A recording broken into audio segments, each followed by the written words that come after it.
তামাক সর্বনাশ করে হামাক। তামাক বা টোবাকো স্প্যানিশ শব্দ। এই শব্দটি এসেছে আরাকান শব্দ থেকে। 1410 সাল থেকে প্রচলন শুরু। তামাকে মূলত নিকোটিনের মতো বিষাক্ত পদার্থ ছাড়াও ক্যান্সার প্রদায়ী পদার্থ যেমন বেনজোপাইরিন থাকে। যাই হোক, বলছি তামাকের কথা, কিন্তু এর জন্মস্থান হচ্ছে উত্তর ও দক্ষিণ আমেরিকায়। আরও মজার বিষয় আছে, একজন তামাক চাষি কোম্পানির সঙ্গে যখন তারা চুক্তিবদ্ধ হয়, তো বছরে পরিবারের সদস্যের কাছ থেকে গড়ে 2046 ঘন্টা পরিমাণ শ্রম কোনো প্রকার মজুরি ছাড়াই নিয়ে থাকে। তাহলে দেখেন, তো এর পরিশ্রম পরিবারকে নিয়ে যেভাবে তারা পরিশ্রমগুলো করে সেটা সীমাহীন।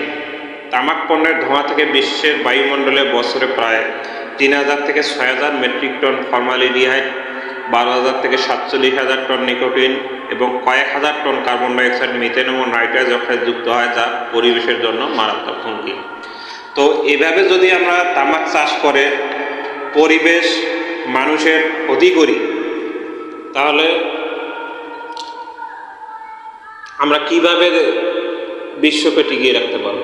তো 31শে মে বিশ্ব তামাক মুক্ত দিবস। বাংলাদেশে তামাক নিয়ন্ত্রণ, তামাক চাষ নিরুৎসাহিতকরণে বিশেষ নীতিমালা প্রণয়নে 12 দফা উল্লেখ আছে।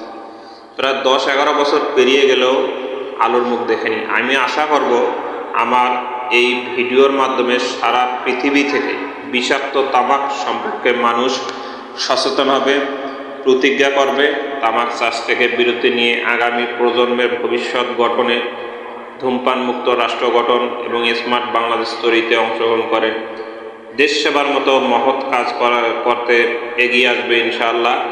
তো জনসচেতনতামূলক পোস্ট হিসেবে আপনারা ছড়িয়ে দিবেন, যাতে যেন আমরা তামাকের বিকল্প অন্য ফসল উৎপাদন করতে পারি, দেশ এবং মানুষের সেবা করতে পারি।